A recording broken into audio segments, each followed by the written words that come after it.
Mahigit 1,000 residente, mag-aaral ng Arabic at umahat ang dumalo sa isinagawang Istiqbal Ramadan Karim 2026 ni BTA Member of Parliament Michael Midtimbang sa Talayan, Maguindanao del Sur.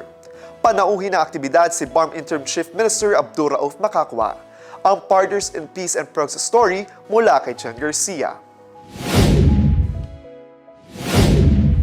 Sa inisyatiba ni BTA Member of the Parliament, Michael Midtimbang, matagumpay na naisagawa ang taunang Istiqbal Ramadan Karim 2026, araw ng Sabado, February 14, 2026, na ginanap sa Talayan, Maguindanao del Sur. Mahigit 1,000 residente kasama ang mga batang mag-aaral ng Arabic at mga umahat na nakisa sa programa ang nakatanggap rin ng bigas at pack lunch bilang suporta sa pagsisimula nila sa buwan ng Ramadan. Ayon kay MP Midtimbang, ang Istiqbal Ramadan Karim ay bahagi ng paghahanda para sa pagdating ng buwan ng pag-aayuno. Isang pagkakataon para sa mga Muslim na magbalik loob, magpakumbaba at magkaroon ng mas malaking gawaing makadiyos bago ang Ramadan. So ito nga, kaya nga tayo gina-celebrate natin itong Istiqbal na Ramadan. Kaya sabi ng mga ustads kanina, hindi pwede na magniyat ka sa Ramadan na nandiyan na Ramadan. So yun ang kahulugan ng Istiqbal Ramadan na hindi pa dumating ang Ramadan, naniyat mo na siya. So yung puso mo na maitim, palitan mo ng puti.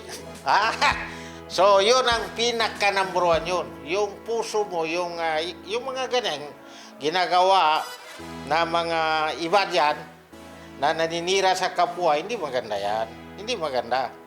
So dapat yan, linisin mo ang puso mo bago ka mag-istiqbal sa Ramadan.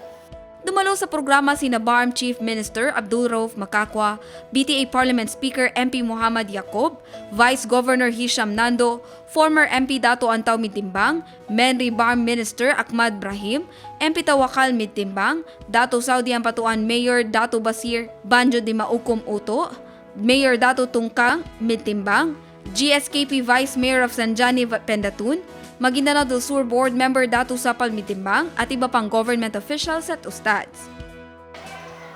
Kailangan lahat ng Muslim magkaisa para salubungin ang Ramadan sa puso na malinis na puso kagaya ng pinagsasabi natin kanina.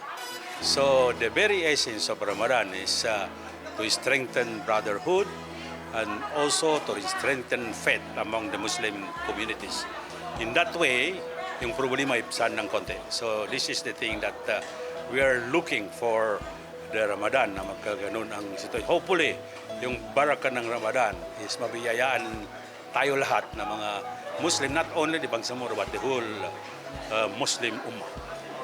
Tumbanan sa mga sahabat na pabila mandong din Ramadan na pagpreparaduan niya. Sa niya niya ipagpreparado nun na mapia aniyat, mapia pamusungan, malinawag ang pamusungan nando kang galbetre. Kagina Ramadanan niya, nakanay niya ulan-ulan na ipag-internet. Kaulan-ulan na ipag-galbetre. Ipagpuasa, ipagbati sa Quran, magabi na ipatarawi, ipatahagyod, ipanadalka, kanutimpo ng mga sahaba na siya pang manatabo so mga pinakamasra ang mga gatsawata. Pinaka masra ang kinambunwa so gajwat badar na siya po manatabo sa Ramadan so gajwat Pathi Makkah kinasama sa Makkah na siya po manatabo sa timpo na Ramadan niya. Lubos naman ang pasasalamat ng mga umahat sa tulong at suportang ibinigay ni MP Midtimbang lalo na sa mga kababaihan. Maraming salamat at nagpapasalamat po ang buong sambayanan ng Talayan Empire, especially in the Tuangal, Gindulungan. So yan po ay 3 municipality na magkakamag-anak. Maraming salamat po kani Dato MP Midtimbang sa tulong niya po sa amin lahat na mga umat sa Tambunan Talayan, Maguindanao. Sukran po. Assalamualaikum. Sukran po sa hadiah sa para sa Ramadan. Maraming salamat po. Sa pagtatapos ng programa, Muling pinatunayan ng kahalagahan ng pagtutulungan ng pamahalaan at pamayanang Muslim sa BARM upang mas maging handa ang lahat sa darating na buwan ng Ramadan. Ang Istiqbal Ramadan Kareem 2026 ay hindi lamang simbolo ng pagtanggap sa banal na buwan, kundi paalala rin ng pagkakaisa, pagtutulungan at pagpapalakas ng pananampalataya sa bawat Muslim sa rehiyon. Jen Garcia, iMinds, Philippines.